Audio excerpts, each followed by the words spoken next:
گوادر کے رہائشی 17 سالہ کلائمیٹ ایکٹیوسٹ نفیسہ بلوچ موسمی تبدیلیوں کے حوالے سے سرگرم ہیں۔ انہوں نے سماجی تنظیم مدد بلوچستان کی بنیاد رکھی ہے۔ مدد بلوچستان کی جانب سے بلوچستان کے علاقے اماڑہ میں پہلی مرتبہ کلائمیٹ کیمپ کا انعقاد کیا گیا۔ کیمپ میں تقریباً 30 شرکاء نے شرکت کی، جن میں صحافی، سماجی، انسانی حقوق کے کارکنان اور کلائمیٹ ایکٹیوسٹ شامل تھے۔ مدد بلوچستان کے آرگنائزر نفیسہ بلوچ نے کیمپ کے شرکاء کو موسمیاتی تبدیلی، عالمی قیادت اور تنظیم سازی کے موضوعات پر لوگوں کو آگاہ کیا۔ انہوں نے مقامی کمیونٹی کو موسمیاتی تبدیلی کے حوالے سے اقدامات کرنے کے لیے مہارتیں اور تجربات شیئر کیے۔ جی، یہ میرے لیے ایک چوائس نہیں تھی، یہ میرے لیے ایک پریولیج تھی۔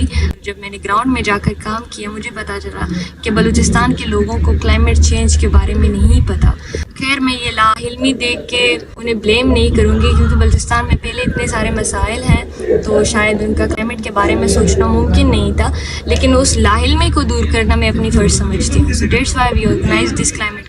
تو لوکل گورنمنٹ سے میری یہی ریکویسٹ ہے، ایسے انیشیٹیوز، ایسے ایونٹس، ایسے کیمپس بلوچستان میں آرگنائز کریں، کیونکہ بلوچستان کے حالات ہم سب کے سامنے ہیں۔ بلوچستان ہر سال بدترین سیلاب کا سامنا کر رہا ہے اور ہمارے لوگوں کو نہیں پتہ کہ وہ کلائمیٹ کرائسس ہے، تو اس لاعلمی کو دور کرنا ہمارا اور ہمارے گورنمنٹ کا فرض ہے۔ تو میں ریکویسٹ کرتی ہوں گورنمنٹ سے کہ اس طرح کے انیشیٹیوز جو ہے آرگنائز کرے اور ہمارے یوتھ کو ساتھ لے کر چلے۔ سیکھیں، جس طرح گروپ ڈسکشنز ہوئی تو اس سے ہمارا کانفیڈنس بہت انہینس ہوا ہے۔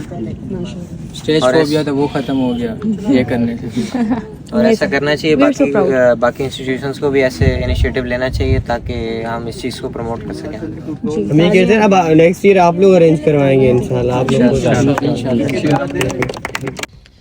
نفیسہ بلوچ اپنی مدد آپ کے تعاون سے علاقے کی موسمیاتی بحران کی طرف توجہ دلا رہی ہیں۔ انہوں نے کہا کہ بلوچستان ہر سال موسمیاتی تبدیلیوں کا شکار ہوتا ہے۔ موسمیاتی تبدیلیوں پر کام کرنے والی آرگنائزیشنز اور حکومت کو اس پر سنجیدہ ہونا چاہیے۔